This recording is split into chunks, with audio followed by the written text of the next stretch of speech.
কুষ্টিয়ায় সরকারি হাসপাতালগুলোতে রোগীদের খাবার সরবরাহে উঠেছে অনিয়মের অভিযোগ। প্রতিজন রোগীর জন্য সরকার ১৭৫ টাকা বরাদ্দ দিলেও খাদ্য তালিকা অনুযায়ী মিলছে না খাবার। আবার যা মিলছে তাও পরিমাণে খুবই কম। প্রতি বছর রোগীদের বরাদ্দের কোটি কোটি টাকার বড় অংশ যাচ্ছে ঠিকাদারদের পকেটে। কর্তৃপক্ষ বলছে লোকবলের অভাবে ঠিকমতো মনিটরিং করতে পারছেন না তারা। ইরফান রানার ক্যামেরায় কুষ্টিয়া থেকে নাহিদ হাসান তিতাসের রিপোর্ট।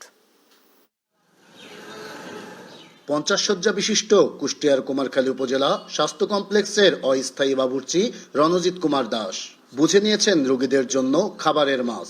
তালিকা অনুসারে ঠিকাদার মিগেল মাছের পরিবর্তে দিয়েছেন গ্রাস কার্প, তাও ওজনে 750 গ্রাম কম। চিকন চালের পরিবর্তে দেয়া হয়েছে মোটা চাল। বাবুর্চি রণজিৎ বলছেন, ঠিকাদারকে বিশ্বাস করে এভাবেই প্রতিনিয়ত সবকিছু বুঝে নেন তিনি। আমি মাপিনি, আমি তো আত্মবিশ্বাসী কাজ করি। এটা যত সম্ভব আছে স্বর্ণ চাল দেওয়ার কথা 28 বা 50। রোগীরা বলছেন হাসপাতালের খাবারের মান একেবারেই নিম্নমানের। নাস্তাও আসে না সময় মতো। একটা পাউরুটি আর একটা কলা ওই সকাল 9টা দেওয়ার কথা, দেয় 11টা 12টার সময় দেয়। কুমারখালী স্বাস্থ্য কমপ্লেক্সে আরএমও পদে কেউ নেই বর্তমানে।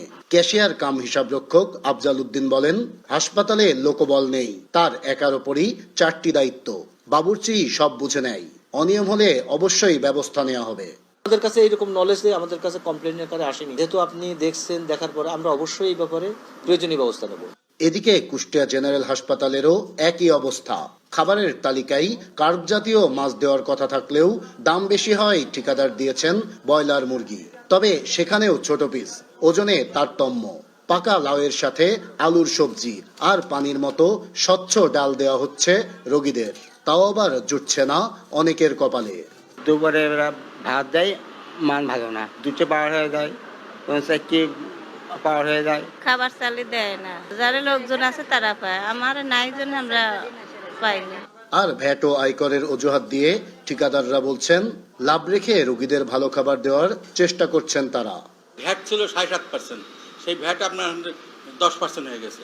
আগে আয়কর ছিল 1 লাখ টাকা পর্যন্ত 3%, এখন আপনার হয়ে গেছে 7%। ঠিকাদার তো আপনার নিজের তো দেবে না, দেবে কি?